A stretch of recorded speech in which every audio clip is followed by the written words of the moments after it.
Bismillahirrahmanirrahim. Assalamu alaikum students. Today I am going to start lecture number 25. Today's topic is Pakistan and the Muslim world part 2. First of all, recap of the previous lecture. We have discussed Pakistan's relation with Saudi Arabia, Pakistan's relation with Turkey, Pakistan's relation with Egypt, Pakistan's relation with Libya and Jordan. We have thoroughly discussed Pakistan's relation with these prominent Islamic countries. Now today's topic. The first country we are going to discuss today is Syria. Here you can watch the map of Syria and its location on the world map. آپ دیکھ سکتے ہیں کہ یہاں پر Syria is sharing its boundaries with Iraq, Turkey and Jordan, and Damascus is its capital city. Syria is a very important country in this region. Now we are going to discuss Pakistan and Syria's relations. Pakistan Syria relations are the relations between Syria and Pakistan are historic, where the two have ancient civilizational ties. Both countries were on the Silk Route, through which civilizational exchange took place for centuries. Damascus has been one of the great power center of Muslim world. It is a matter of satisfaction to Pakistan that its relation with Syria have always been cordial. In 2005, Syria and Pakistan agreed on mutual cooperation in the fields of science and technology. Syria اور پاکستان کے جو تعلقات ہیں اس لحاظ سے عام ہیں کہ سیریا اور پاکستان, شام ایک ایسا علاقہ ہے اس مڈل ایسٹ کے ایریا کا ایک ایسا علاقہ ہے جو کہ اپنی لوکیشن کے اعتبار سے بہت اہم سمجھا جاتا ہے. اس لحاظ سے پاکستان اور سیریا کے تعلقات کی بہت اہمیت ہے, اور پاکستان اور سیریا کے تعلقات بھی جو ہیں وہ صدیوں پہ محیط ہیں. پاکستان اور سیریا جو پاکستان کی موجودہ شکل ہے یا سیریا کی جو اس وقت بحیثیت ملک یا جو جیوگرافیکل لوکیشن ہے, اس سے بھی بہت پہلے, صدیوں پہلے سے, کیونکہ یہ دونوں ممالک جو ہیں سلک روٹ کے اوپر واقع ہیں, اس لحاظ سے ان دونوں ممالک میں, ان دونوں خطوں میں جو ہے وہ رابطے کے ثبوت ملتے ہیں. اسی طرح سے دمشق یا ڈمیسکس, ڈمیسکس اس کا انگلش نام ہے, انگلش پروننسیشن ہے, اور دمشق اس کو اردو میں کہتے ہیں. یہ جو اس وقت دارالخلافہ ہے سیریا کا, شام کا, یہ centre of civilization of Islamic culture جو ہے وہ کہلاتا تھا, اور اس میں اس کی مثالیں دی جاتی تھیں. یہاں کا جو طرز تعمیر تھا, یہاں پہ جو لوگوں کا رہن سہن تھا, یہاں کے جو ادارے تھے, یہاں کا جو کلچر تھا, اور یہاں کی جو داستانیں تھیں وہ اسلامی تاریخ میں بہت زیادہ اہمیت رکھتی ہیں, اور اس کے بارے میں ہمیں بہت ساری مثالیں ملتی ہیں. اسی طرح سے 2005 میں پاکستان اور سیریا نے باہمی تعاون کے ایک معاہدے پر دستخط کیا ہے, جس کے مطابق سیریا اور پاکستان سائنس اینڈ ٹیکنالوجی کے میدان میں ایک دوسرے کا ساتھ دیں گے. آپ نے دیکھا ہوگا کہ پچھلے لیکچر میں بھی ہم نے جن ممالک کے ساتھ پاکستان کے تعلقات پر بات کی, ان میں سے زیادہ تر ممالک, بلکہ تمام ممالک جو ہیں سائنس اینڈ ٹیکنالوجی کے امور میں پاکستان کے ساتھ تعاون اور پاکستان کے ساتھ مل کر کام کرنے میں انٹرسٹڈ ہیں, کام کرنا چاہتے ہیں. تو اسی سلسلے میں سیریا اور پاکستان میں بھی 2005 میں ایک معاہدہ طے پایا ہے, جس کے مطابق سائنس اینڈ ٹیکنالوجی کے لیے پاکستان اور سیریا مل کر کام کریں گے. آئیے دیکھتے ہیں کہ اگلا ملک کون سا ہے. Pakistan and Lebanon. Here you can see Lebanon location in the world map. بین الاقوامی نقشے کے اوپر, دنیا کے نقشے کے اوپر لیبنان کس جگہ پر واقع ہے وہ آپ دیکھ سکتے ہیں. اس سے آپ کو اندازہ ہوگا کہ اس کے کیونکہ کسی ملک کی جب تک آپ کو جغرافیائی حیثیت کا یا اس کی جیوگرافیکل لوکیشن کا اندازہ نہیں ہوتا اس وقت تک آپ اس کی اسٹریٹجک امپورٹنس یا اس کے ساتھ تعلقات کی جو اہمیت ہے اس کو نہیں سمجھ سکتے. آپ یہ دیکھیں کہ یہ تمام علاقے ایسے خطے میں واقع ہیں جہاں کے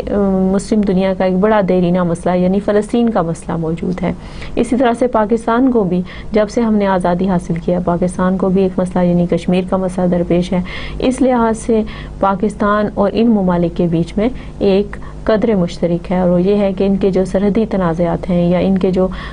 اس طرح کے علاقائی مسائل ہیں وہ مشترک ہیں اور اس کے لیے وہ ایک جیسی پالیسیاں جو ہیں وہ ترتیب دینا چاہتے ہیں اور کافی حد تک ان سب ممالک میں مفاہمت موجود ہے. آئیے دیکھتے ہیں کہ پاکستان اور لیبنان کے تعلقات جو ہیں وہ کیسے ہیں.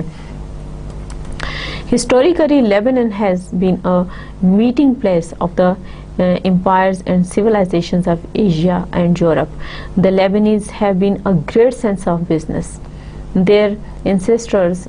demonstrated a remarkable genius for trade and commerce. Contacts between Pakistan and Lebanon have greatly expanded in recent years with the introduction of direct air service. Now the exchange of visits between scholars, businessmen and others will prove mutually beneficial. تاریخی لحاظ سے پاکستان اور لبنان کے درمیان میں جو ان کے تعلقات کا تاریخی پس منظر ہے وہ صدیوں پر محیط ہے اور یہ ایسا خطہ ہے جو ایشیا اور یورپ کے بالکل دہانے پہ ہے یعنی بالکل ایشیا اور یورپ کی تہذیبوں کا اثر جو ہے وہ اس علاقے میں ہمیں نظر آتا ہے. لیبنیز جو ہیں لبنانی جو ہیں ان کے بارے میں ایک اور بات مشہور ہے کہ وہ بزنس میں ایک خاص مہارت رکھتے ہیں. کاروباری جو سوجھ بوجھ ہے ان کی وہ ایک اس خطے کے لحاظ سے سب سے زیادہ معتبر سمجھی جاتی ہے اور یہ ان کی ایک ایسی کوالٹی ہے جو ان کو اس خطے میں رہنے والے باقی لوگوں سے ممتاز کرتی ہے. اور اس سلسلے میں تجارت اور اس سے ریلیٹڈ شعبوں میں لیبنانیوں نے اور ان کے آباء و اجداد نے بہت سارے ایسے کام کیے ہیں جن کی کہ ہمیں مثالیں ملتی ہیں. اسی طرح سے پاکستان اور لبنان کے درمیان میں جو تعلقات ہیں ان میں اب بہتری اس وجہ سے زیادہ آنی شروع ہوئی ہیں کہ اب ایئر لنکس جو ہیں پاکستان اور لبنان کے میں موجود ہیں اور ان ایئر لنکس کی وجہ سے ہمارے بہت سارے تعلیمی ماہرین ہمارے بہت سارے کاروباری حضرات اور اسی طرح سے ایسے لوگ جو کہ باہمی امور میں دلچسپی رکھتے ہیں لبنان کی سرزمین سے متعلق اور پاکستان کی سرزمین سے متعلق وہ اب آسانی سے آ جا سکتے ہیں اور یہ دونوں ملکوں کے تعلقات کے درمیان میں ایک عام موڑ ہے. اسی طرح سے Lebanon Pakistan relations are the relations between Lebanon and Pakistan. Pakistan and Lebanon are bound by deep ties of amity and friendship, and relations between the two brotherly countries have always been close and friendly. Pakistan has an embassy in Beirut and Lebanon has an embassy in Islamabad. Bilateral trade between the two nations currently stands at $35.4 million in 2005 and 6. اس وقت میرے پاس 2005 کا جو data ہے اس سے پتہ چلتا ہے کہ پاکستان اور لبنان کے درمیان میں تجارت جو ہے وہ بہت بڑے پیمانے پر ہو رہی ہے اور یہ جو تجارتی تعلقات ہیں یہی بنیادی طور پر پاکستان اور لبنان کو قریب لانے کی وجہ ہیں. اس لحاظ سے پاکستان جو ہے وہ لبنان کے ساتھ تعلقات استوار کرنا چاہتا ہے کہ ان کے ساتھ باہمی امور اور تجارت کے جو منصوبے ہیں ان پہ بات چیت کی جا سکے اور لبنانی جو ماہرین تجارت ہیں ان کے تجربات سے فائدہ حاصل کیا جا سکے. اسی طرح سے آئیے دیکھتے ہیں کہ اگلا ملک کون سا ہے. پاکستان اینڈ بنگلہ دیش. Here you can watch the map of Bangladesh. Bangladesh جو ہے is located in South Asian region اور یہاں پر میں نے 3 میپس دیے ہیں جن میں کہ ایک میں دنیا کے نقشہ پوری دنیا کا نقشہ دکھایا جا رہا ہے اس میں جو پاکستان کی لوکیشن ہے اور جو بنگلہ دیش کی لوکیشن ہے وہ پتہ چل رہی ہے اور پھر بنگلہ دیش کا جو اپنا ایک بنگلہ دیش کی کیا لوکیشن ہے یا کس طرح سے کیا اس کی جغرافی اس کا ایریا ہے اس کے بارے میں ایک میپ موجود ہے. اس پہ آپ اندازہ کر سکتے ہیں کہ بے آف بنگال آپ دیکھ سکتے ہیں اور پیچھے بنگلہ دیش کا ملک دیکھ سکتے ہیں. بنگلہ دیش اور پاکستان کے جھنڈے کیسے ہیں, یہ ایک مختصر تعارف ہے دو ممالک کا. تو اس سلائیڈ میں آپ نے دیکھا کہ بنگلہ دیش کی انٹرنیشنل میپ کے اوپر کیا لوکیشن ہے, بنگلہ دیش کی کا اپنی جیوگرافی کیا ہے اور ان کے فلیگز کس طرح سے ہیں. اسی طرح سے آئیے دیکھتے ہیں کہ بنگلہ دیش اور پاکستان کے درمیان میں تعلقات کی نوعیت کیا ہے. بنگلہ دیش came into existence in December 1971 in a situation which created a lot of tension and bitterness between Pakistan and Bangladesh. So in the initial years, there was a lot of bitterness between the two countries. Bangladesh was East Pakistan, but the internal instability and external conspiracies gave birth to Bangladesh. Pakistan had initially bitter relations, but recognized it in February 1974. And from that time, its relation with Bangladesh have gradually improved. آپ یہ دیکھیں کہ بنگلہ دیش جو ہے پاکستان کا حصہ تھا. پچھلے لیکچرز میں ہم نے اس کے اوپر بہت دفعہ بات کی کہ کیسے 1971 میں پاکستان کا ایک بازو جو کہ پہلے مشرقی پاکستان کہلاتا تھا ایک علیحدہ ملک کی صورت میں دنیا کے نقشے پر نمودار ہوا اور اس کو بنگلہ دیش کا نام دیا گیا. کیونکہ پاکستان کے ساتھ پہلے ایک حصے کی حیثیت کے طور پہ بنگلہ دیش جو تھا وہ منسلک تھا اور اس کا علیحدہ ہونا جو ہے وہ پاکستانیوں کو قبول نہیں تھا. وہ یہ نہیں چاہتے تھے کہ ہم اپنے اس حصے کو علیحدہ کریں اور اس میں ان کی نیک نیتی بھی شامل تھی اس لحاظ سے کہ ایک ملک ہونا اور الگ الگ ملک ہونا اس سے فرق پڑتا تھا اور اس فرق کی وجہ سے مشرقی پاکستان کے لوگ اور مغربی پاکستان کے لوگوں کے دلوں میں بھی ایک بٹرنس آئی, ایک کل فیلنگ کریٹ ہوئی. اور جب بنگلہ دیش بن گیا, جب بنگلہ دیش نے علیحدہ حیثیت سے ایک ملک کی حیثیت سے کام کرنا شروع کیا تو شروع میں یہ بات جو ہے پاکستان میں رہنے والے لوگوں کو پسند نہیں تھی. لیکن پھر 1974 کی جو اسلامی سربراہی کانفرنس ہوئی اس میں اسلامی ممالک کے کہنے پر ان کے زور دینے پہ پاکستان نے بنگلہ دیش کو ایک آزاد ملک کی حیثیت سے تسلیم کر لیا. اس میں مصلحت یہ تھی کہ ٹھیک ہے بنگلہ دیش جو ہے وہ پاکستان سے علیحدہ ہو گیا لیکن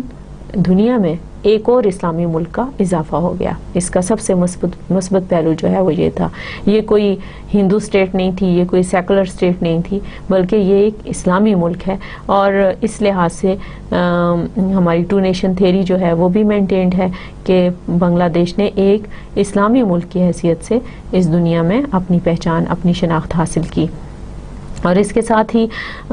جو 1974 میں جب پاکستان نے بنگلہ دیش کی آزادی کو تسلیم کر لیا تو پھر اس کے بعد بنگلہ دیش اور پاکستان کے درمیان تعلقات کا آغاز ہوا, مراسم کا آغاز ہوا. آئیے دیکھتے ہیں کہ اس میں کیسے پھر بہتری آتی گئی. Despite the fact that in the initial years both the countries have complaints against each other, in the present day context countries have cordial relations, trade has improved and the visits of senior officials and political leaders has been there. Both work together within the framework of SAARC OIC. With the passage of time, the relations of both these countries are going to expand. شروع کے سالوں میں اگرچہ پاکستان اور بنگلہ دیش کے تعلقات میں کوئی گرم جوشی نہیں تھی لیکن آہستہ آہستہ جب تعلقات میں بحالی آنی شروع ہوئی اور بنگلہ دیش بھی اسلامی سربراہی کانفرنس کا ممبر بن گیا, اسی طرح سے سارک کے ممبر ملک کی حیثیت سے بھی بنگلہ دیش اور پاکستان نے اکٹھے کام کرنا شروع کر دیا تو دونوں ملکوں کے تعلقات میں بہتری آنا شروع ہوئی اور یہ ایک دوسرے کے قریب آنا شروع ہوئے. ایک طرح سے دونوں ممالک نے دل سے ایک دوسرے کی حیثیت کو تسلیم کر لیا اور حیثیت کو اس طرح سے تسلیم کیا کہ ٹھیک ہے جی ہم ایک ہی خاندان کے لوگ ہیں. اور جب ایک خاندان ایک جگہ پہ اکٹھا رہ رہا ہوتا ہے اور مثلا ماں باپ اور بہن بھائی ہوتے ہیں اور کبھی اس طرح بھی ہوتا ہے کہ جب بچے بڑے ہو جاتے ہیں, بہن بھائی بڑے ہو جاتے ہیں تو وہ الگ الگ اپنے گھر بسا لیتے ہیں. بالکل اسی طرح سے اگر بنگلہ دیش نے اپنے آپ کو علیحدہ کر لیا ہے تو اس کو بھی ہم نے صدق کے دل سے اب قبول کر لیا ہے. ہم ان کی بہتری کے لیے دعا گو ہیں اور ہم ان کے ساتھ بہتر تعلقات کے خواہاں ہیں. ہم ان کے ساتھ بہتر تعلقات چاہتے ہیں. An issue of continuing controversy in the status and return of Biharis, also called stranded Pakistanis to Pakistan, numbered around 540,000. These communities had migrated to what became East Pakistan from the Indian state of Bihar after the partition of India in 1947. During the Liberation War, these communities supported the Pakistani government and later wanted to immigrate to Pakistan. Pakistan اور بنگلہ دیش کے درمیان میں ایک جو مسئلہ رہا ہے وہ مسئلہ بہاریوں کا ہے. یہ وہ لوگ ہیں جنہوں نے اتنے کم عرصے میں، یعنی ان دونوں ملکوں کو، پاکستان کو آزادی حاصل کیے ہوئے 65 سال ہوئے ہیں، اور 1971 میں بنگلہ دیش جو ہے وہ پاکستان سے علیحدہ ہوا ہے، یعنی تقریباً 40 سال کا عرصہ بنتا ہے. تو یہ اتنے کم عرصے میں ان لوگوں کو 2 دفعہ ہجرت کا سامنا کرنا پڑ رہا ہے. یعنی جو صوبہ بہار تھا انڈیا میں، وہاں کے مسلمانوں نے ہجرت کی کیونکہ ان کو جو بنگال ہے وہ قریب پڑتا تھا، مشرقی پاکستان قریب پڑتا تھا، اس لیے وہ ہجرت کر کے ہندوستانی علاقے سے نکل کے، بھارتی علاقے سے نکل کے 1947 میں ہجرت کر کے مشرقی پاکستان چلے گئے. لیکن جب مشرقی پاکستان اور مغربی پاکستان کے درمیان میں اختلافات شروع ہوئے تو ان بیچاروں نے پاکستان کے حق، پاکستان کے لیے پہلے ایک ہجرت کی تھی، اس کے لیے قربانیاں دی تھیں، وہ دل سے پاکستان کے ساتھ تھے اور وہ یہ چاہتے تھے کہ پاکستان جو ہے اسی کو ہی، پاکستان کو ایک رہنا چاہیے، پاکستان کے دونوں حصوں کو ایک رہنا چاہیے، اور انہوں نے پاکستان کا بھرپور ساتھ بھی دیا. تو اس کی پاداش میں جو بنگلہ دیش کے رہنے والے لوگ تھے، جو کہ مغربی پاکستان کے لوگوں سے نالاں تھے اور ان کے لیے دل میں خفت رکھتے تھے، تو وہ ان کی سوچ کی وجہ سے انہوں نے انہیں مشرقی پاکستان میں قبول کرنے سے انکار کر دیا، اور اس طرح ان لوگوں کو انتہائی قسم پرسی میں مختلف کیمپوں میں منتقل کر دیا گیا. ابھی بھی یہ جو مسائل ہیں یہ پوری طرح سے حل نہیں ہو سکے ہیں. حکومت پاکستان جو ہے اس کو 1971 کے بعد سے ہی بہت سارے مسائل کا سامنا کرنا پڑ رہا ہے، جس میں اندرونی مسائل بھی ہیں، بین الاقوامی مسائل بھی ہیں، اور اس مسئلے کی طرف یقیناً ضرور توجہ دیے جانی چاہیے تھی، لیکن اس طرح سے اس مسئلے کے حل پر ابھی پوری طرح سے غور نہیں کیا گیا. اگرچہ بہت سارے بہاریوں کو پاکستان میں بلا بھی لیا گیا، ان کو یہاں پہ آباد بھی کر دیا گیا، لیکن ابھی بھی گائے بگائے اخبارات میں اور مختلف میڈیا، الیکٹرانک میڈیا پہ یہ خبریں آتی رہتی ہیں جو ان بہاریوں کے مسائل سے متعلق ہوتی ہیں. تو دونوں ملکوں کو چاہیے کہ وہ ان لوگوں کے مسائل کا حل تلاش کریں. بنگلہ دیش میں اگر وہ کام کر رہے ہیں، اگر وہ ان کی بہتری کے لیے کام کر رہے ہیں، کیونکہ اب اس بات کو بہت عرصہ گزر چکا ہے، اور ایک جو پرانی نسل تھی اس کے بعد ایک اور نئی نسل جوان ہو چکی ہے، اور اگر وہ اس ملک کی بہتری کے لیے کام کر رہی ہے تو انہیں چاہیے کہ وہ ایسے لوگوں کو، اگر وہ بنگلہ دیش میں موجود ہیں تو ان کو اپنی شہریت دے دے اور انہیں ان کے شہری حقوق کو بحال کیا جائے اور ان کو وہاں پہ کام کرنے اور رہنے کا موقع دیا جائے. اور اگر وہ پاکستان آنا چاہتے ہیں تو حکومت پاکستان کو چاہیے کہ وہ ان کو یہاں لانے کا سامان کرے اور ان کو یہاں پر آباد کرے اور ان کو بہتر زندگی اور ترقی کرنے کے مواقع فراہم کرے. اس کے علاوہ relations improved under the military regime of Ziaur Rahman and Hussain Muhammad Irshad in Bangladesh, which had grown more distant from its war ally India. 5 Pakistani heads of government made official visits to Bangladesh since the 1980s, and number of trade and cultural agreements have been signed. Common concerns over India's regional power have influenced strategic cooperation, leading to a gift of several squadrons of F-6 fighter aircraft to the Bangladesh Air Force in the late 1980s. Pakistan اور بنگلہ دیش کے تعلقات میں ان سربراہان مملکت جو کہ بنگلہ دیش کے سربراہ رہے یا پاکستان کے سربراہ رہے، انہوں نے ان ملکوں کے تعلقات کی بحالی کے لیے کام کیا، اور 1980 تک دونوں ملکوں کی اعلیٰ قیادت نے ایک دوسرے کے ملکوں کا دورہ کیا اور باہمی تعلقات کو استوار کرنے میں اہم کردار ادا کیا. اسی طرح سے پاکستان نے خیر سگالی کا ثبوت دیتے ہوئے بنگلہ دیش کی مدد کا فیصلہ کیا اور ان کو F-6 فائٹر طیاروں کی صورت میں بنگلہ دیش کو یہ طیارے فراہم کیے گئے. تو یہ ایک طرح سے پاکستان کی طرف سے گڈ ول جسچر کا تھا کہ پاکستان جو ہے وہ بنگلہ دیش کی ترقی چاہتا ہے, بنگلہ دیش کو ایک ترقی یافتہ ملک کی شکل میں دیکھنا چاہتا ہے, اور وہ جو بٹرنس یا تعلقات میں تلخی آئی تھی جب وہ ہم سے علیحدہ ہوئے تھے وہ مکمل طور پر بھلا دی گئی ہے. تو اس لحاظ سے پاکستان اور بنگلہ دیش کے تعلقات اس خطے کے امن کے لیے اور اسلامی دنیا میں خاص اہمیت کے حامل ہیں, اور اسی لیے ان کو اس لیکچر میں شامل کیا گیا ہے. آئیے دیکھتے ہیں اگلا ملک کون سا ہے. Indonesia and Pakistan. Here you can watch the location of Indonesia on the world map. آپ کو پتہ چلے گا کہ پاکستان اس نقشے پر کہاں پہ واقع ہے, اور انڈونیشیا کے جو جزائر ہیں جو ریڈ کلر میں دکھائے گئے ہیں وہ انڈونیشیا کے جزائر ہیں, اور یہ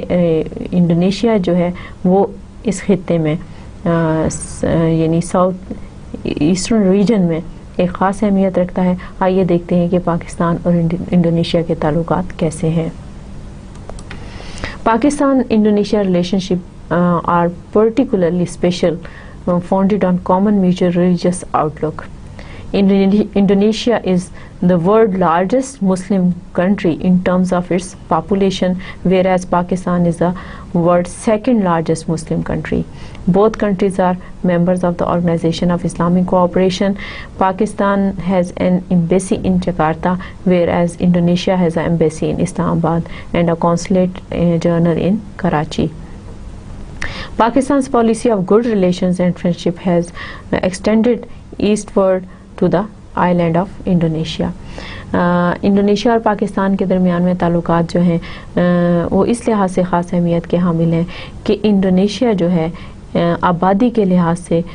مسلم آبادی کے لحاظ سے دنیا کا سب سے بڑا ملک ہے, جبکہ آبادی کے لحاظ سے دوسرا بڑا اسلامی ملک پاکستان ہے. اس لحاظ سے ایک قدر جو ہے انڈونیشیا اور پاکستان کے لوگوں میں مشترک ہے. جو دونوں ملک جو ہیں وہ اسلام کے رشتے میں جڑے ہوئے ہیں, اور دونوں ملک جو ہیں وہ ایک دوسرے کے ساتھ اسلامی خیر سگالی, اخوت اور محبت کے رشتوں کو استوار اور مضبوط کرنا چاہتے ہیں. اسی طرح سے دونوں ممالک جو ہیں وہ اسلامی سربراہی کانفرنس جو OIC ہے اس کے بھی ممبر ہیں, اور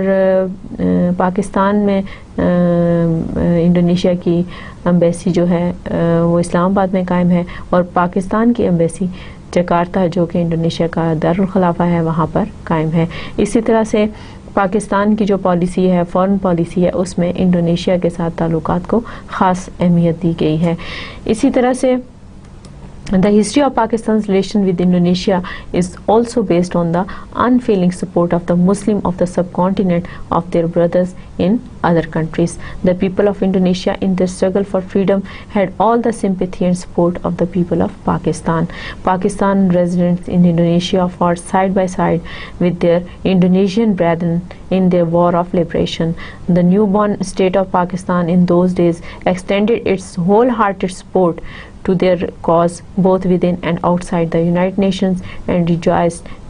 when their struggle came to a successful end with the establishment of Indonesia. یہاں ان پوائنٹس میں یہ بات بتائی گئی ہے کہ پاکستان اور انڈونیشیا کے بیچ میں جو تعلقات ہیں وہ اسلامی اخوت اور بھائی چارے کی بنیاد پر قائم ہیں. اور جب انڈونیشیا نے پاکستان کے بعد آزادی حاصل کی ہے, جب انڈونیشیا جو ہے وہ اپنی آزادی کے حصول کے لیے برسر پیکار تھا, تو اس وقت پاکستانیوں نے بھرپور طریقے سے انڈونیشیا کی مدد کی. حالانکہ اس وقت پاکستان نیا بنا تھا اور پاکستان کے اپنے بے تحاشا مسائل تھے, لیکن پاکستان نے اپنے انڈونیشی بھائیوں کی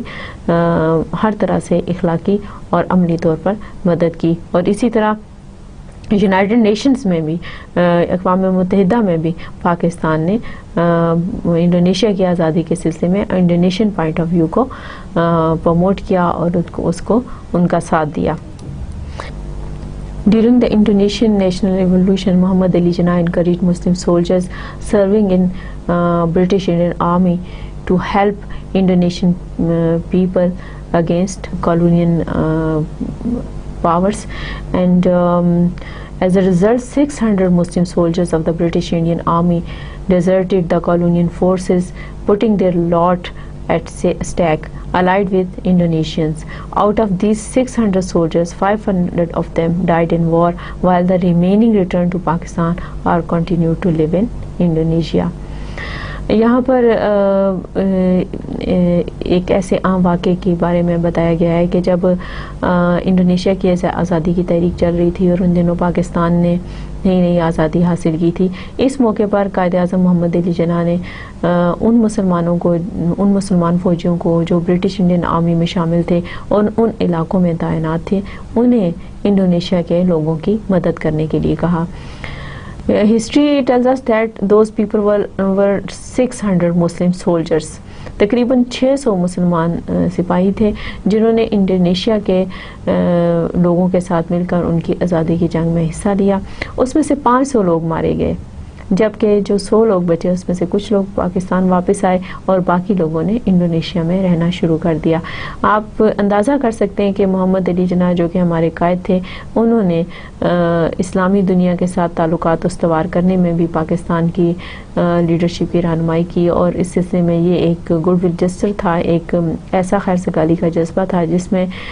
آزادی کے لیے انڈونیشیا میں چلتی ہوئی تحریک کے لیے انہوں نے مسلمان پاکستانی فوجیوں کو تعینات کیا، اور جس کے نتیجے میں 500 مسلمان پاکستانی جو تھے انہوں نے انڈونیشیا کے لیے جو آزادی کی تحریک چل رہی تھی اس کے لیے شہادت پائی. لیکن اس قربانی کے باوجود بھی انڈونیشین جو پیپل ہیں، انڈونیشین لوگ جو ہیں، انہوں نے مسلمانوں کو اور خاص طور پر پاکستانیوں کو کے اس جذبے کو بہت سراہا اور وہ اس کے لیے مشکور ہیں. یہ دیکھتے ہیں کہ انہوں نے اس کا شکریہ کس طرح سے ادا کیا. As a recognition of Muslim soldiers from Pakistan during Indonesian Golden Jubilee celebrations on August 1995, Indonesia grants Independence War Awards to the living ex-Pakistan soldiers and awarded the highest honor Adipura to the founding father of Pakistan, Muhammad Ali Jinnah, and the government of Pakistan. اس کا شکریہ انڈونیشی باشندوں نے اس طرح سے کیا کہ انہوں نے 1995 میں جب انڈونیشیا کی گولڈن جوبلی تقریبات منائی تو اس میں انہوں نے پاکستان کے ان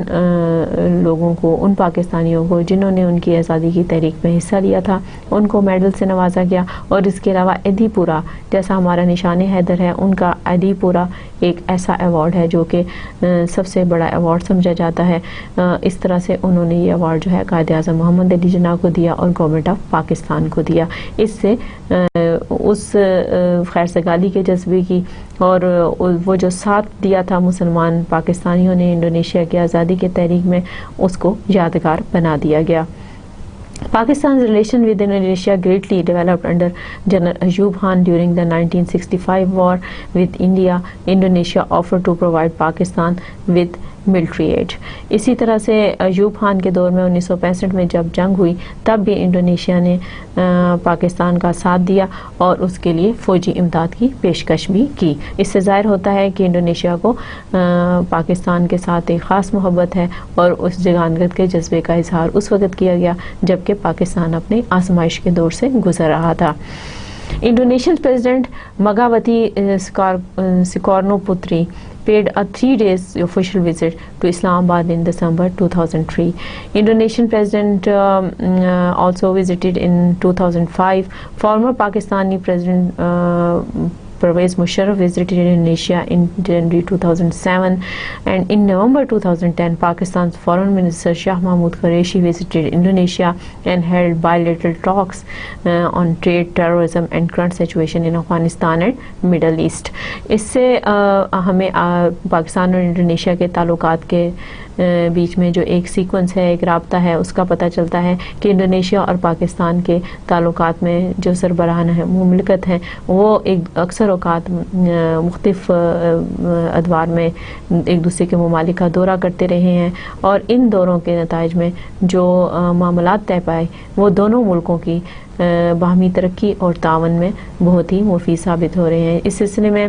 پریزیڈنٹ مگاوتی کا جو دورہ ہے 2003 میں، اسی طرح سے 2005 میں انڈونیشین پریزیڈنٹ کا جو دورہ ہے، اسی طرح سے پرویز مشرف نے 2007 میں جو انڈونیشیا کا دورہ کیا، اور 2010 میں جب یہاں پر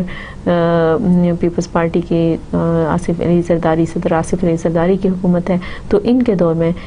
فارن منسٹر شاہ محمود قریشی جب فارن منسٹر تھے، وزیر خارجہ تھے، تو انہوں نے انڈونیشیا کا دورہ کیا اور باہمی دلچسپی کے امور پر بات چیت کی، جن میں خاص طور پر تجارت، دہشت گردی، اور جو اب بھی اس وقت افغانستان اور مڈل ایسٹ کنٹریز میں جو خطے کی صورتحال ہے، اس بارے میں بات کی گئی، تاکہ ایک جیسی پالیسیز جو ہیں وہ بنائی جائیں اور ایک دوسرے کے موقف کی تائید کی جائے، ایک دوسرے کے موقف کو درست کیا جائے، تاکہ انٹرنیشنل کمیونٹی کے اندر اسلامی برادری جو ہے وہ اپنی ایک سے بنا سکے، اپنی ایک بات بنا سکے، اور اس کام کے لیے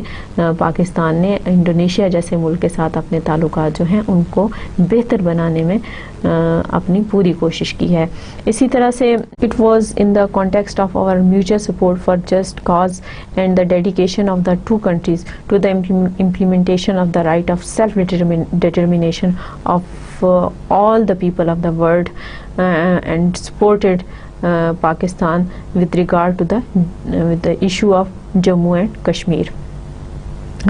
Indonesia always supported Pakistani point of view at all international forums, especially in the issue of Kashmir, because this is a burning issue of South Asian region and main bone of contention between India and Pakistan especially, and all countries which are located in this region are highly concerned about this issue, یعنی issue of Kashmir. تو یہ جو کشمیر کا مسئلہ ہے، اس میں Indonesia نے ہمیشہ پاکستانی موقف کی تائید کی ہے، اور ہر طرح سے ہر انٹرنیشنل فورم کے اوپر، چاہے وہ اقوام متحدہ ہے، چاہے وہ اسلامی ملکوں کی تنظیم ہے، یا کوئی بھی ایسا فورم ہے جو کہ انٹرنیشنل کمیونٹی میں مقبول ہے اور اس پہ کسی مسئلے کا حل ڈھونڈا جا سکتا ہے، وہاں پر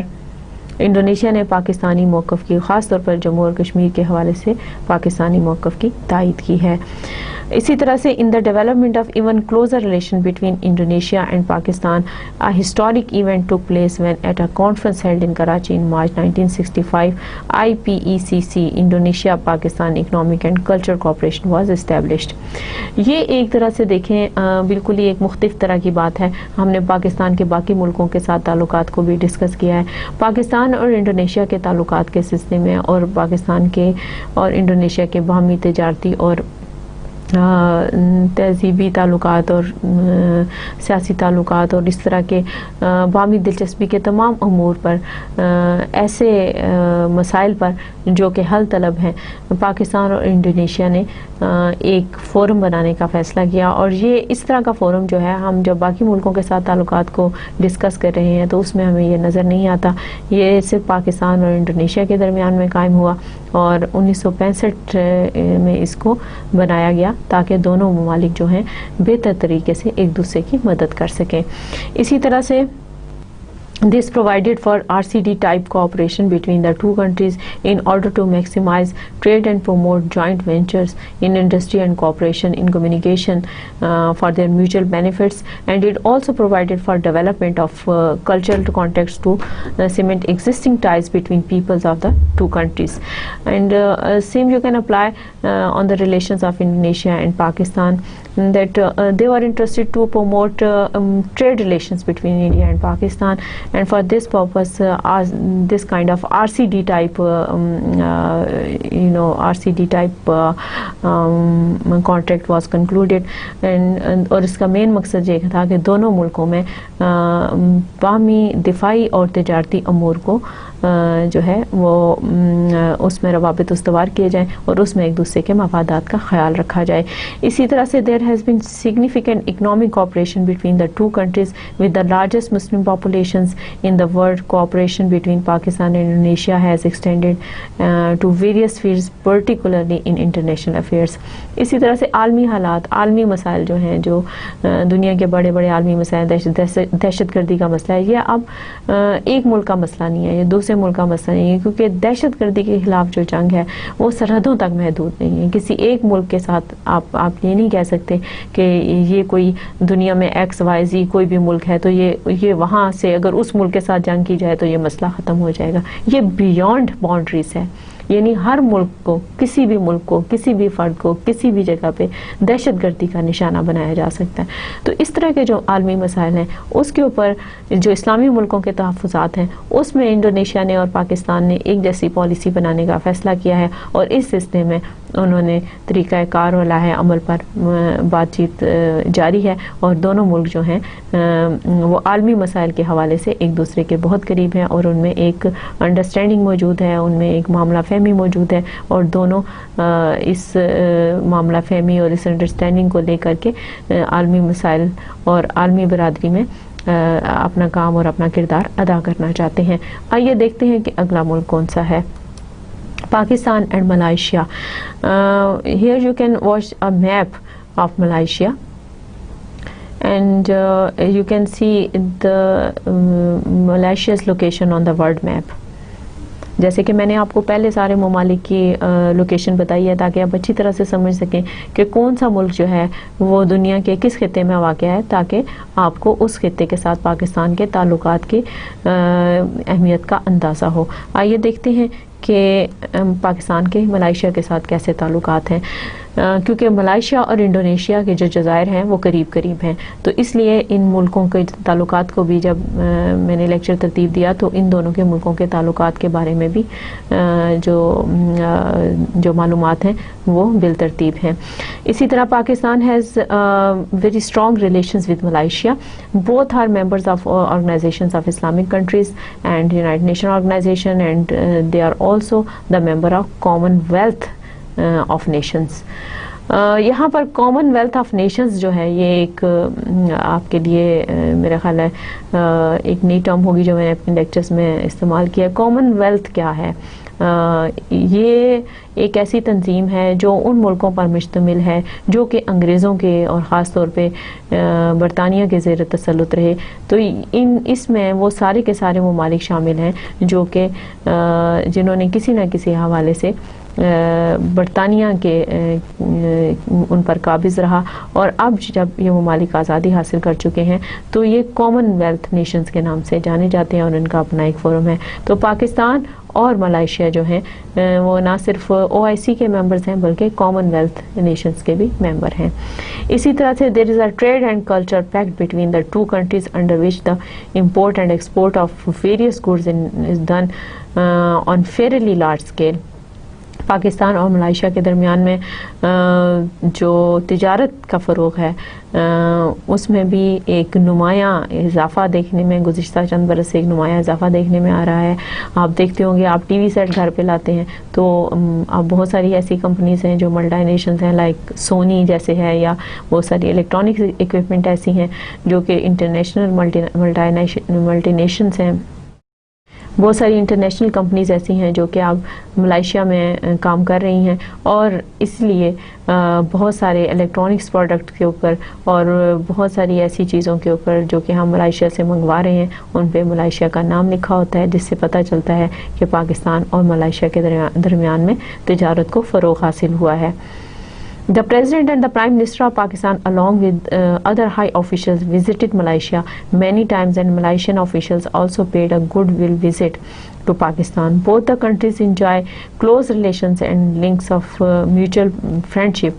and the cooperation has further strengthened. اسی طرح سے پاکستان کے سربراہ مملکت اور وزیر اعظم نے ملائیشیا کا دورہ کیا ہے, اور اسی طرح سے ملائیشین ہائی آفیشلز نے بھی پاکستان کا دورہ کیا ہے. ان دونوں سے یہ بات واضح ہوتی ہے کہ دونوں ملکوں کے درمیان میں قریبی تعلقات موجود ہیں. آپ یہ دیکھیے مثلا آپ اگر اس کو گھر اور خاندان اور محلے کی سطح پر بھی اگر آپ دیکھیں تو آپ انہی لوگوں کے گھر جاتے ہیں جن کے آپ کے ساتھ تعلقات ہوتے ہیں. اس لیے یہ جو سربراہان مملکت کے دورے ہوتے ہیں ایک دوسرے کے ملک میں جانے کے، یہ باہمی تعلقات میں بہتری کی نشاندہی کرتے ہیں، کیونکہ ہر دورے کے اختتام پر کچھ نہ کچھ ایگریمنٹس ہوتے ہیں جو کہ دونوں ملکوں کے تعلقات میں بہتری کا باعث ہوتے ہیں. تو اس لحاظ سے ملائیشیا جو ہے پاکستان کے لیے ایک بہت ہی اہم ملک ہے، کیونکہ اب ملائیشیا کے ساتھ ہماری تجارت جو ہے وہ بڑھ چکی ہے، اور ہم اس وقت ایشیا میں ملائیشیا جو ہے وہ ایک ایسی ملک کے طور پہ سامنے آ رہا ہے جہاں پہ ٹیکنالوجی کے حوالے سے، خاص طور پر الیکٹرانکس اکوپمنٹ اور اس کے حوالے سے بہت زیادہ ترقی ہو رہی ہے. وہاں پر بہت زیادہ کام ہو رہا ہے، وہاں کی تعلیمی اداروں میں، وہاں کی یونیورسٹیوں میں سائنس اینڈ ٹیکنالوجی کے فروغ پر بہت زیادہ توجہ دی جا رہی ہے. تو اس حوالے سے پاکستان اور ملائیشیا کے جو تعلقات ہیں وہ بہت زیادہ اہمیت رکھتے ہیں. Even before the independence of Malaya, there was a contact between the leaders of Pakistan and Malaya. In 1955, Tunku Abdur Rahman, on his way to the independence talks in London, broke journey in Karachi for consultations with the Pakistani leadership. And the most notable of which were the visits to Pakistan of the chief ruler of Malaya in December 1961 and Prime Minister Tunku Abdur Rahman's visit in October 1962. These visits have helped to maintain close political, commercial and cultural relations between the two countries. یہاں پر دیکھیں کہ Malaysia کا status نہیں بنا تھا، اور یہ ملایا اس کا ایک نام، اس کو ملایا اس سے پہلے کہتے تھے، اور اس میں جب پولیٹیکل چینجز آئیں، کچھ تھوڑا بہت اس کی جیوگرافیکل لوکیشنز اور اس کے پولیٹیکل سٹیٹس کا جب فیصلہ کیا گیا، تو اس سے پہلے جو ان کے لیڈر تھے انہوں نے پاکستان کا دورہ کیا، اور پاکستان کے جو لیڈرشپ تھی اس کے ساتھ صلاح و مشورے کے بعد وہ انگلینڈ میں گئے، اور وہاں پر انہوں نے اپنے جو مسائل تھے ان کو حل کیا. اور اسی طرح سے 1961 میں ان کے وزیر اعظم نے پاکستان کا دورہ کیا، اور ان دونوں کے جو نتائج ہیں وہ پاکستان اور ملائیشیا کے بہتر تعلقات پر مثبت اثرات لیے ہوئے ہیں. اور اب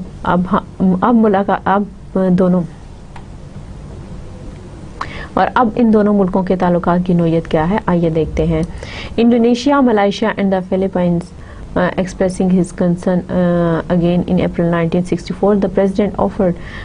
to the three parties facilitates for holding a conference in Pakistan. In 1964, the president gave a statement in London expressing the hope that Indonesia and Malaysia would continue to explore possibilities of an cordial settlement. Malaysia and Pakistan have signed a free trade agreement known as Malaysia-Pakistan Closer Economic Partnership Agreement in January 2008. اس میں جو Malaysia کے لوگوں کا پاکستان کے اوپر ایک انحصار ہے، اس کا اس واقعے سے بھی پتہ چلتا ہے کہ 1964 میں وہاں کے پریزیڈنٹ نے اس بات، جب اس خطے کے جو لوگ تھے، جو ان کے پڑوسی جزائر تھے، یعنی فلپائن اور ملائیشیا کے درمیان میں جو اختلافات تھے، تو انہوں نے میڈیٹر کے طور پہ پاکستان میں کو ترجیح دی کہ یہاں پر ان کی ایک میٹنگ منعقد کی جائے تاکہ وہ اپنے مسائل کا حل تلاش کر سکیں. اسی طرح سے ملائیشیا اور پاکستان کے درمیان میں فری ٹریڈ ایگریمنٹ بھی سائن ہو چکا ہے، جس کو Malaysia Pakistan closer economic partnership agreement کے نام سے بھی یاد کیا جاتا ہے. اور یہ جو ایگریمنٹ ہے یہ 2008 میں ہوا ہے، یعنی ابھی چند سال پہلے ہی یہ فری ٹریڈ ایگریمنٹ پاکستان اور ملائیشیا کے درمیان میں ہوا ہے، جس سے یہ پتہ چلتا ہے کہ اس وقت پاکستان اور ملائیشیا کے درمیان میں بہت ہی قریبی تعلقات ہیں. In a very short span of time, relations between the two countries established as a useful platform dedicated to the promotion of bilateral relationship and friendship. This relationship is not restricted to any one area or field, but it covers every aspect of bilateral cooperation like trade, commerce, industry, tourism, culture, education and health. Pakistan اور Malaysia کے درمیان جو تعاون ہے صرف چند ایک چیزوں تک محدود نہیں ہے، بلکہ یہ جو تعاون ہے یہ تجارت اور صنعت اور صحت کے علاوہ کلچر، تعلیم اور صحت کے شعبوں میں بھی پاکستان اور ملائیشیا کے درمیان میں یہ تعاون موجود ہے، اور ان تمام شعبوں میں پاکستان اور ملائیشیا جو ہیں وہ ایک دوسرے کے ساتھ مل کر کام کرنا چاہتے ہیں تاکہ ایک دوسرے کے تجربات سے فائدہ اٹھا سکیں اور ایک دوسرے کے جو ممالک کے لوگ ہیں ان کو فیسیلیٹیٹ کر سکیں تاکہ اس خطے میں ان ممالک میں ترقی ہو۔ اب میں ان سارے تعلقات کا انالیسس کرنے جا رہی ہوں، ان سارے تعلقات کا جو پاکستان کے اسلامی دنیا کے ساتھ، اسلامی دنیا کے مختلف ممالک کے ساتھ جو پاکستان کے تعلقات ہیں، اب ہم ان کا جائزہ لیں گے، اس کا انالیسس کریں گے۔ Analysis is very important. It's important to look into the details of the relations or to look into the details of any issue, but it is more important to conduct analysis of these all issues, because this way you can better work, you can better look into these issues and form better opinion regarding Pakistan's relation with different Islamic countries. The first point is, Muslim countries are not based on desire for gain or for gratitude. It is based on much more fundamental considerations and compulsions. Even before the beginning of the Pakistan movement, the leaders of Muslim revival in the subcontinent had identified themselves with the greater cause of an awakening of the Islamic world as a whole. ان ملکوں کے ساتھ تعلقات میں آپ نے دیکھا ہے کہ چاہے وہ سعودی عرب ہے، ترکی ہے، ایجپٹ ہے، لیبنن ہے، سیریا ہے، بنگلہ دیش ہے، ملائیشیا ہے، انڈونیشیا ہے، کوئی بھی ملک ہے جو ابھی ہم نے اس لیکچر میں ڈسکس کیا ہے، تو پاکستان کے جو اسلامی ممالک کے ساتھ تعلقات ہیں ان کی وجہ جو ہے صرف لین دین کے اوپر تک محدود نہیں ہے، یعنی کچھ دو اور کچھ لو، یا کوئی ہم تجارت کو فروغ دے لیں گے، یا باہمی دلچسپی کے امور پہ بات کر لیں گے، یا پولیٹیکل ایشوز پہ ایک دوسرے کو انٹرنیشنل فورمز پہ سپورٹ کر لیں گے، تو یہ صرف جو تعلقات ہیں یہ ان تک محدود نہیں ہیں، بلکہ میں نے اس لیکچر میں اور اس سے پچھلے لیکچر میں آپ کو بتایا ہے کہ یہ تعلقات جو ہیں پاکستان، جس طرح پاکستان کی اب موجودہ جغرافیائی اور اسٹیٹ کی حیثیت ہے، اس سے پہلے سے ہیں، اور اسی طرح سے جو باقی ممالک ہیں ان میں بھی جو دنیا کی سیاست کے ساتھ اور وقت کے ساتھ ساتھ جو تبدیلیاں آتی رہی ہیں، ان کے باوجود بھی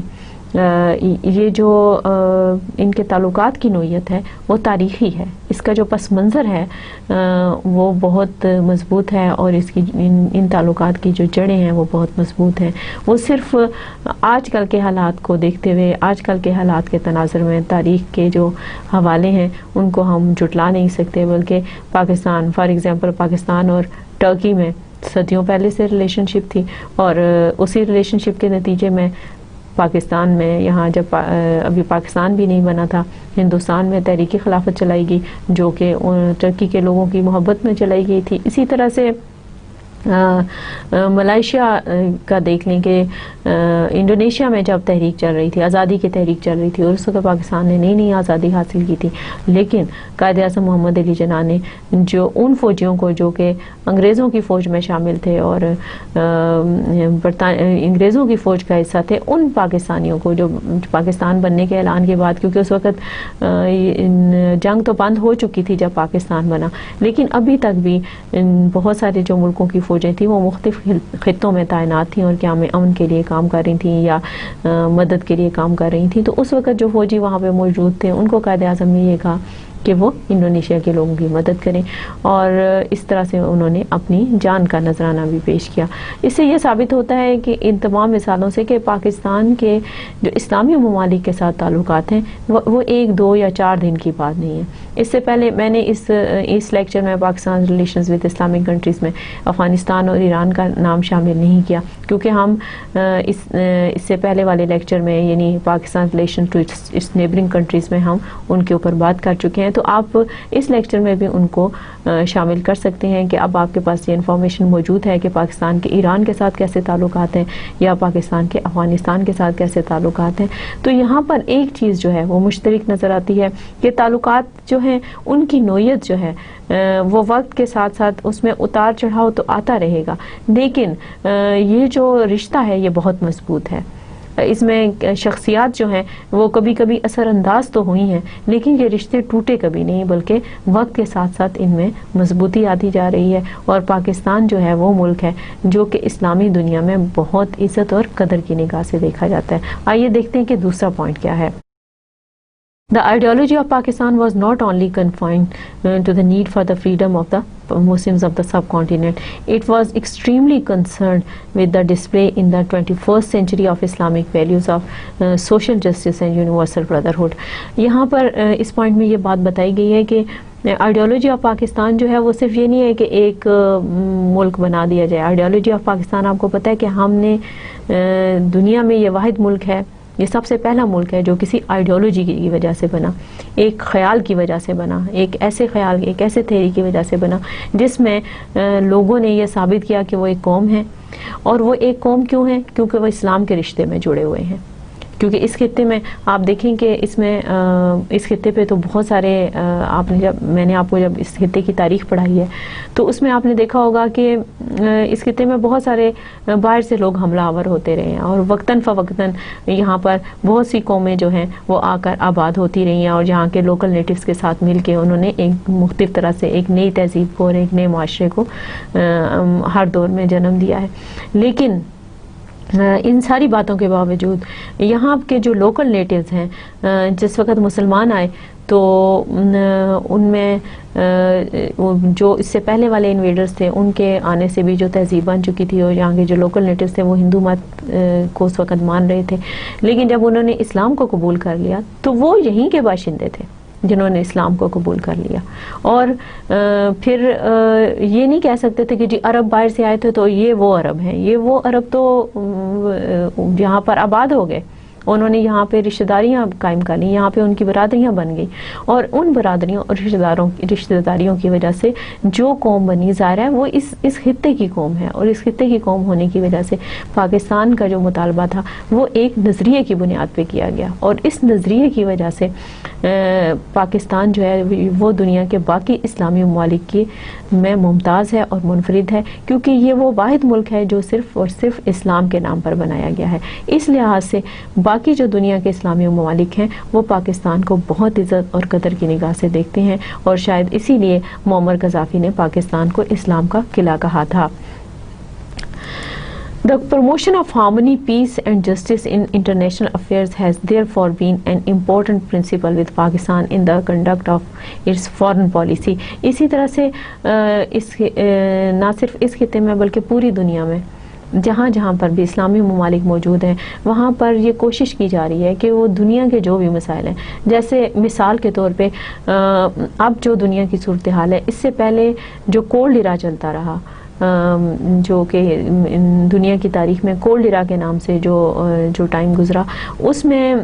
آپ دیکھیں، اور اس کے نتیجے میں جو 2 جنگیں بھی ہوئیں۔ کولڈ ایرا جو ہے اس کو بھی مختلف ادوار میں تقسیم کرتے ہیں، کچھ عرصہ جو ہے وہ پہلی جنگ عظیم سے پہلے کا ہے، اس کے بعد پہلی جنگ عظیم ہوئی، پھر پہلی جنگ عظیم اور دوسری جنگ عظیم کے درمیان کا ہے، اور پھر دوسری جنگ عظیم سے لے کے 1991-92 تک کا جو عرصہ ہے اس کو بھی کولڈ ایرا میں شمار کیا جاتا ہے۔ تو اب ان جو 2 عالمی جنگیں ہوئی تھیں اس میں مسلمان جو تھے یا مسلمان ممالک جو تھے وہ شامل نہیں تھے، کیونکہ اس میں زیادہ تر مغربی قومیں شامل تھیں، مغربی ممالک شامل تھے۔ تو پاکستان اور مسلمان ممالک جو ہیں یا اس میں اگر مسلمان شامل بھی ہوئے تو وہ اس لیے ہوئے کہ وہ انگریزوں کی فوج کا حصہ تھے، یا جس ملک کا ان علاقوں کے اوپر قبضہ تھا، ان مسلمان علاقوں کے اوپر قبضہ تھا، ان کے فوجیوں کی حیثیت سے ان ملکوں کی نمائندگی کرتے ہوئے شریک ہوئے، اور براہ راست ان پہلے ہونے والی دونوں عالمی جنگوں میں مسلمانوں کا کوئی حصہ نہیں تھا۔ اس سے یہ ثابت ہوتا ہے کہ مسلمان جو ہیں وہ امن کے حق میں ہیں اور امن کو فروغ دینا چاہتے ہیں، اور پاکستان کی جو فورن پالیسی ہے، پاکستان نے جو اپنی خارجہ پالیسی رکھی ہے، اور اسلامی دنیا کے ساتھ تعلقات کے حوالے سے جو پاکستان کی خارجہ پالیسی ہے، اس میں اس بات کو سر فہرست رکھا گیا ہے کہ ہم نے جو بھی تعلقات استوار کرنے ہیں اپنے برادر ممالک کے ساتھ، اس میں ہم نے امن اور دوستی کو فروغ دینا ہے، first of all with in the Muslim countries, then for the international community. اسی طرح سے its ideological bases, its dedication to the cause of freedom, solidarity and progress of Islam in the 20th century and its keen mission for peace with justice and equality and for the fulfillment of its purpose in the scheme of things in the Muslim world were critical factors. اسی طرح سے یہ جو ideology کی بیس ہے اس کی وجہ سے جو ہم نے دوستی کی بنیاد اور پاکستان کی جو خارجہ پالیسی ہے اس میں جو ہم نے پاکستان کی خارجہ پالیسی میں، کیونکہ ابھی ہم خارجہ پالیسی کے بارے میں پڑھیں گے کہ خارجہ پالیسی کے کون سے عام نکات ہیں، تو اس سے یہ نقطہ جو ہے مزید واضح ہوگا کہ پاکستان کی خارجہ پالیسی میں ایسے عام نکات کو شامل کیا گیا ہے جو پاکستان کی آئیڈیالوجی کے ساتھ منسلک ہیں، اور پاکستان کی آئیڈیالوجی کی وجہ سے اور اس کی ایک مثال اور بھی ہے کہ ہم اپنے نظریاتی بنیاد پر جو تعلقات ہم نے دوسرے ملکوں اور خصوصاً مسلمان ملکوں کے ساتھ استوار کیے ہیں، اس کی وجہ یہ ہے کہ ہم بحیثیت مسلمان نہ صرف اپنے ملک کی بہتری چاہتے ہیں بلکہ ہم یہ چاہتے ہیں کہ اسلامی دنیا یا اس مذہب سے جڑے ہوئے جتنے لوگ ہیں ان کا جو دنیا میں تاثر جائے وہ یہ تاثر جائے کہ یہ امن کو پسند کرنے والے لوگ ہیں اور یہ امن کو فروغ دینے والے لوگ ہیں، اور اسی لحاظ سے ہم نے اپنی خارجہ پالیسی کو ترتیب دیا ہوا ہے، اور یہ جو تعلقات کی نوعیت ہے وہ اس کی آئینہ دار ہے۔ اس کی کئی ایک مثالیں بھی ہمارے پاس موجود ہیں کہ ہم نے اپنی جو آئیڈیالوجی ہے اس کو سامنے رکھتے ہوئے اپنی خارجہ پالیسی کو جو ہے اس کو ترتیب دیا ہے، اور اس میں مسلمان ممالک کے ساتھ تعلقات جو ہیں وہ سب سے زیادہ اہمیت کے حامل ہیں۔ خاص طور پہ اگر آپ جیسے کہ ہم نے کانسٹیٹیوشنل ڈیولپمنٹس میں پاکستان کے اب تک جو پیش کیے جانے والے تینوں آئین ہیں اس کے اوپر بات کی ہے۔ 1956 کے آئین جو ہے اس میں بھی ایسی شقیں شامل تھیں جس میں کہ اسلامی دنیا کے ساتھ تعلقات کی بہتری پر زور دیا گیا تھا۔ اسی طرح سے 1962 کے آئین میں بھی یہ شق موجود تھی کہ اسلامی دنیا کے ساتھ تعلقات کو فروغ دیا جائے گا، اور پاکستان کا جو موجودہ آئین ہے یعنی 1973 کا آئین جو ہے اس میں خاص طور پہ اس بات کو رکھا گیا ہے، اس بات کی اہمیت کو واضح کیا گیا ہے کہ پاکستان کے جو تعلقات ہیں وہ اسلامی دنیا کے ساتھ جو ہیں وہ بہت بہتر ہوں گے اور بہت اچھے تعلقات کو استوار کیا جائے گا۔ تو یہ بات جو ہے یہ پاکستان کے آئین میں موجود ہے۔ اسی طرح سے Pakistan has a role of the greatest importance to play in this evolutionary phase, its situation on the edges of the Middle East on the one hand and the Far East on the other is in itself a compelling factor۔ Pakistan کی جو جغرافیائی حیثیت ہے، آپ نے دیکھا ہوگا کہ میں نے پاکستان کے ساتھ تعلقات ڈسکس کرتے ہوئے، چاہے وہ پڑوسی ممالک تھے چاہے وہ اسلامی دنیا کے ممالک ہیں، اس میں نے میپس کو شامل کیا ہے، نقشوں کو شامل کیا ہے تاکہ آپ کو اندازہ ہو کہ کسی ملک کی جو جیوگرافیکل لوکیشن ہوتی ہے یا جو ورلڈ میپ کے اوپر جو اس کی لوکیشن ہوتی ہے اس کی وجہ سے اس کے جو تعلقات ہیں دوسرے ملکوں کے ساتھ تعلقات ہیں ان پر اثر پڑتا ہے۔ یہ بات میں آپ کو اس طرح سے سمجھاتی ہوں کہ اس وقت جو پاکستان کی لوکیشن ہے، کیونکہ دنیا کے زیادہ تر ممالک ساؤتھ ایشیا میں واقع ہیں یا مڈل ایسٹ یا ایشین کانٹیننٹ ایشیا میں واقع ہیں یا کانٹیننٹ افریقہ میں واقع ہیں، بر اعظم ایشیا میں یا بر اعظم افریقہ میں، تو یہ پاکستان کی جو لوکیشن ہے، پاکستان جس جگہ میں واقع ہے اس سے آپ کو اندازہ ہوگا کہ پاکستان کے ساتھ افغانستان کی سرحد، ایران کی سرحد، پھر اس کے ساتھ آگے سارے مڈل ایسٹ کنٹریز کی سرحدیں اور پھر جو سینٹرل ایشین مسلم اسٹیٹس ہیں ان کی سرحدیں آپس میں ملتی ہیں۔ اس سے یہ ظاہر ہوتا ہے کہ پاکستان کی جو جیوگرافیکل لوکیشن ہے، اگر اس کی ویسٹرن سائڈ پہ دیکھا جائے دیٹ از ویری امپورٹنٹ، یہ ایج پہ ہے، اس کے جو ایسٹرن ایج پہ جو ہے وہ پاکستان ہے۔ اسی طرح سے اگر دوسری طرف دیکھا جائے تو دوسری طرف بنگلہ دیش ہے، ملائیشیا ہے، انڈونیشیا ہے، اور اس طرح سے یہ جو ممالک ہیں یہ پاکستان کے لیے یہ بھی بہت اہمیت رکھتے ہیں، اور پاکستان کی جو جیوگرافیکل لوکیشن ہے وہ ان تمام ممالک کے درمیان ایک طرح سے برج کی سی ہے، رابطے کی سی ہے، اور یہ اسی وجہ سے پاکستان جو ہے ان ممالک کے درمیان نہ صرف رابطے کا کام دے سکتا ہے بلکہ پاکستان جو ہے ان ملکوں کی بہتری کے لیے ایک ایسے پلیٹ فارم کے طور پر کام کر سکتا ہے جہاں پر یہ تمام ممالک جو ہیں وہ اکٹھے ہو سکتے ہیں۔ Its ideological basis provides the motive power, it is the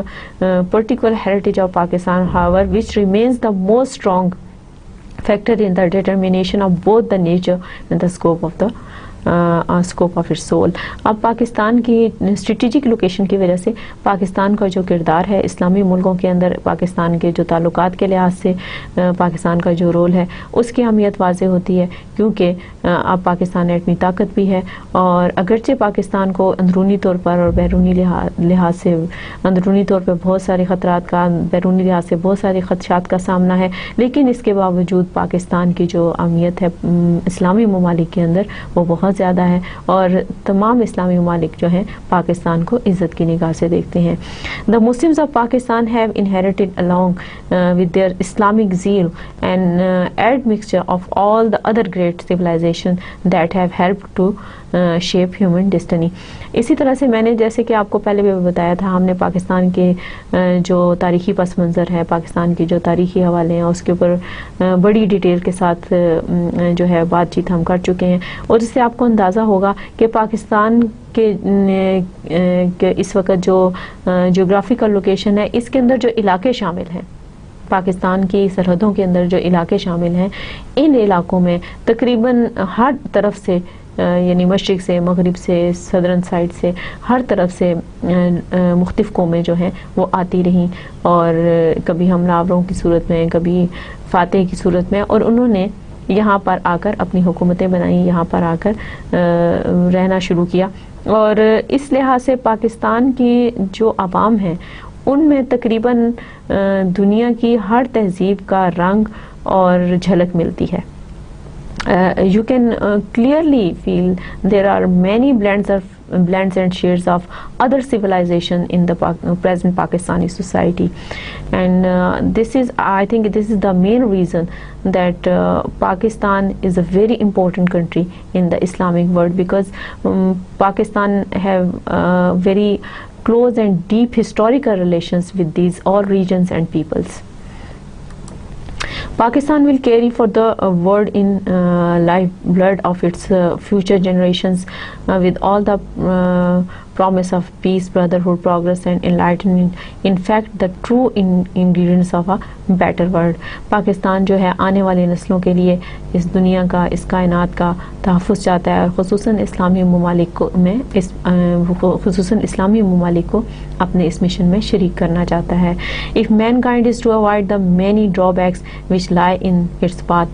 many a bridge will have to be established in the world of the future. A simple glance at the human, political and physical geography of the world will show the importance of the situation of Pakistan. اسی طرح سے پاکستان نے ہر معاملے میں، چاہے وہ پاکستان کے اندرونی معاملات ہیں یا پاکستان کے ریجنل معاملات ہیں یا پاکستان کے انٹرنیشنل معاملات ہیں، ہر معاملے میں پاکستان کے لوگوں نے، پاکستان کے سربراہوں نے اپنے عوام کی جو رائے تھی اس کا احترام کیا ہے، اور ایسی راہ اختیار کی ہے جو کہ بردباری کی راہ ہے، جو کہ امن کی راہ ہے، جو کہ اس طرح کا راستہ ہے جس میں کوئی کسی سے اختلاف کی یا جنگ کی یا لڑائی کی یا دل آزاری کی صورت پیدا نہیں ہوتی. تو پاکستان جو ہے وہ ایک ایسا ملک ہے جس نے دنیا کے ممالک کے لیے امن کے علامت کے طور کے اوپر سامنے آنے کا فیصلہ کیا ہے. اگرچہ آج کل کے جو حالات ہیں آپ دیکھ رہے ہوں گے کہ پاکستان کو اندرونی لحاظ سے بہت سارے مسائل کا سامنا ہے، ہمیں معاشی مسائل کا سامنا ہے، یہاں پہ پولیٹیکل انسٹیبلٹی ہے، یہاں پہ فائنینشیل کرنچ ہے، یہاں پر ٹیررزم اٹیکس ہو رہے ہیں، اسی طرح سے presence of NATO forces in the neighbour, اسی طرح سے ہم ڈرون اٹیکس ہیں. یہ سارے ایسے مسائل ہیں جو کہ پاکستان کو اس وقت درپیش ہیں، لیکن ان سب باتوں کے باوجود پاکستان کا ارادہ اور پاکستان کی جو پالیسی ہے وہ صرف اور صرف امن کو فروغ دینا ہے تاکہ آنے والی نسلوں کو جنگ کی ہولناکیوں سے بچایا جا سکے. There are other Muslim countries with which Pakistan has good and friendly relations. There are Muslim countries in Africa like Algeria, Tunis, Morocco and Sudan. With all these countries, Pakistan has close and cordial relations. This reflects Pakistan's effort to maintain close relations with the Muslim world, which is an important feature of Pakistan's foreign policy. This reflects the aspiration of the peoples of Pakistan, who have been great supporter of Pakistan's relation with the Muslim countries.